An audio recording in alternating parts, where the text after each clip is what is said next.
Today we are counting down the top 10 easiest Immortal Empires campaigns for Total War Warhammer 3. I am only including one lord per race in this list. And no, CA, Call France is not an easy campaign. Alright, coming in at number 10 to kick things off, we have the Changeling. To probably no surprise to anyone, the Changeling is one of the easiest Immortal Empires campaigns in Total War Warhammer 3. It's actually a challenge to lose as a Changeling. He's immune to diplomatic penalties when trespassing and he's invisible in regions with a trickster cult present.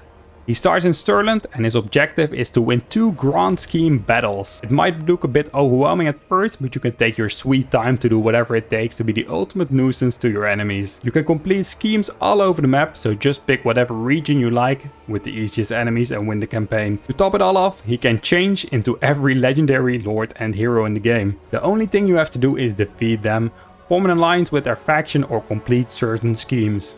Number 9 is a real menace from below, and it will be Ikit Claw. Although the Skaven are not the easiest faction to understand for new players, you will have a real blast, and I mean a serious, real big blast as Ikit Claw. Ikit Claw starts his campaign right outside of Skavenblight and he doesn't really have a giant threat to deal with in the beginning. Once you deal with your immediate neighbors, Stalia and the Beastmen, you have a clear path to take over the Bretonnian lands. Sartosa can be a bit annoying, but with a simple non-aggression pact you can take the initiative to take them down yourself. Furthermore, Ikit Claw can ambush armies with his normal attack stance, and Ikit has access to a very powerful Forbidden Workshop to empower his weapon teams. This gives him unique bonuses and upgrades for all of his weapon teams, being Doomflayers, Doom Wheels, Warblock Jezzails, Rattling Guns, you name it. You can easily upgrade this workshop by doing unique things, such as launching a Doom Rocket for the first time, or leveling up your Warlock Engineer to level 15, which unlocks even more powerful upgrades for your units. The only thing you need is basically food and warp fuel, which you can easily achieve just by playing the game. And on top of that, he has access to the mother of all bombs in the game, the Doom Rocket.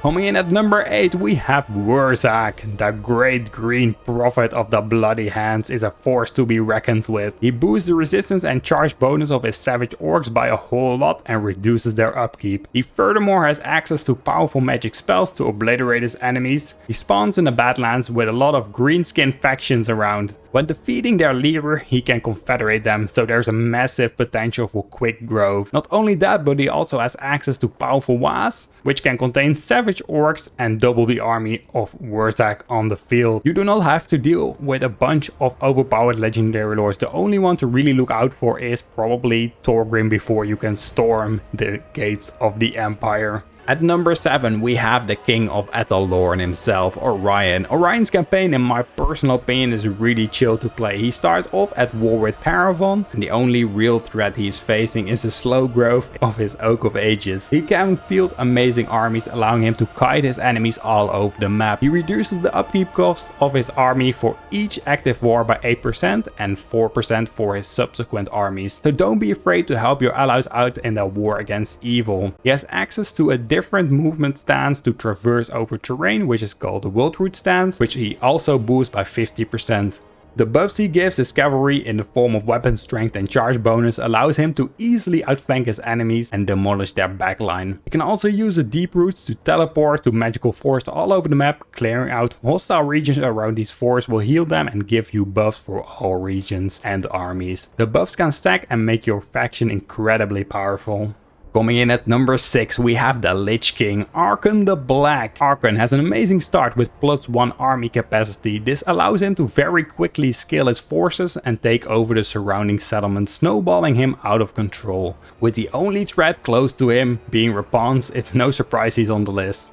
Additionally, the Tomb King armies require 0 upkeep. Early on in the campaign, you immediately have access to vampire count units like Crypt Ghouls, Felbats, Direwolves and Hex Raids, which provides a nice change of pace compared to the other Tomb Kings. Later on in the campaign, you have access to powerful units like Necro Sphinxes, Cambrian War Sphinxes and Hero Titan units. When I played him on Legendary difficulty, I honestly had a blast and never had any trouble clearing out one enemy after another. There's only one downside, and that's basically across the board for all the Tomb Kings involved, is that eventually in the ultra late game you run into something of an army block. You have a set number of armies you can actually field, but that's way later in the game, and then you can already basically take over everything, so keep that in mind. Coming in at number 5 will be the Storm Dragon, Miao Ying. Miao Ying is an amazing and powerful lord. She provides a nice plus 20% ammunition to all armies and reduces the upkeep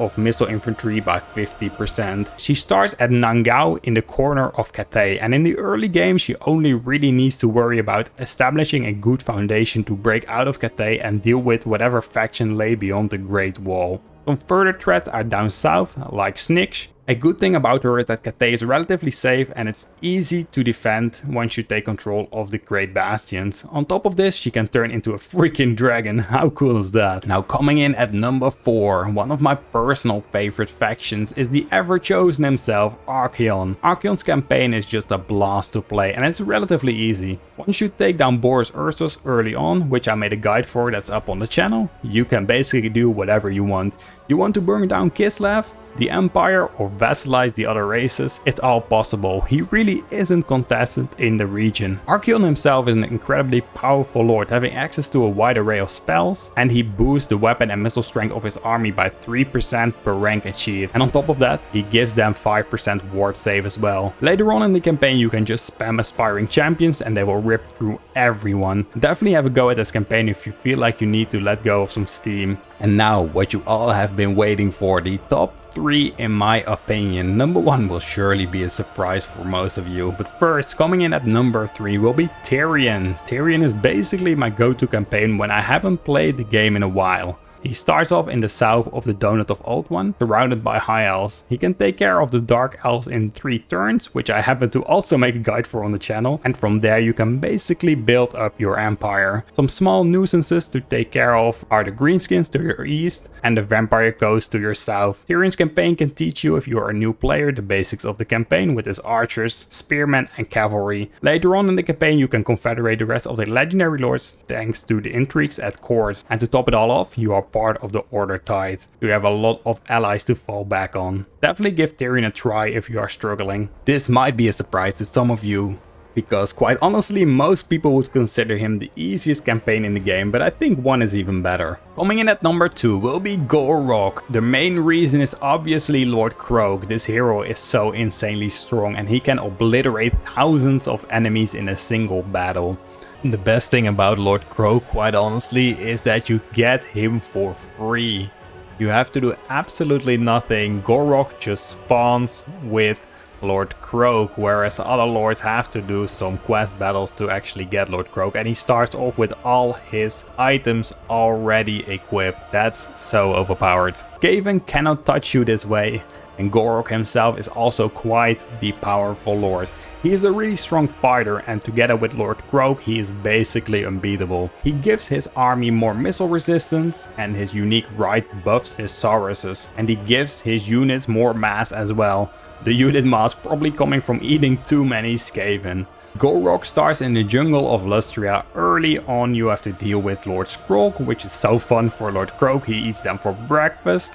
And later on in this campaign you have to deal with Ricard as well as Luthor Harkon. If you haven't played him already, definitely give him a go, you won't be disappointed. Now last but definitely not least, coming in at number 1, which might surprise most of you, but this is literally such an easy campaign. You can basically win by spamming the most brain dead, and I mean literally brain dead units. My pick for the easiest campaign in Warhammer 3 will be Helman Ghorst. If you are totally confused by this ugly man reaching the top spot, definitely check my video on him on the channel. Basically what you do in the campaign and what makes him so strong is spam zombies. You don't have to spam zombies, but I did it to make a point. On legendary with literally no other units than zombies, I took down every lord in the area, even the legendary lords. What makes him so strong is he can just blob up all his units together, and the only thing you have to do is stand still until the enemy dies. And later on, you can do the same thing, standing still, casting Winds of Death, and watch thousands die around you. The way he does this is thanks to his area of effect abilities. He heals the zombies and resurrects them, and he deals massive AoE damage by literally doing nothing. The only downside to this campaign will be that if you do it, you really have to fight every battle manually. But combining this strat with some actual decent vampire count units, you can wreck everything in your path. So basically give Ghorst a try and you will not be disappointed. So thank you guys so much for watching this video. Let me know what your top 10 is and what you think about my list, and I will see you guys next time.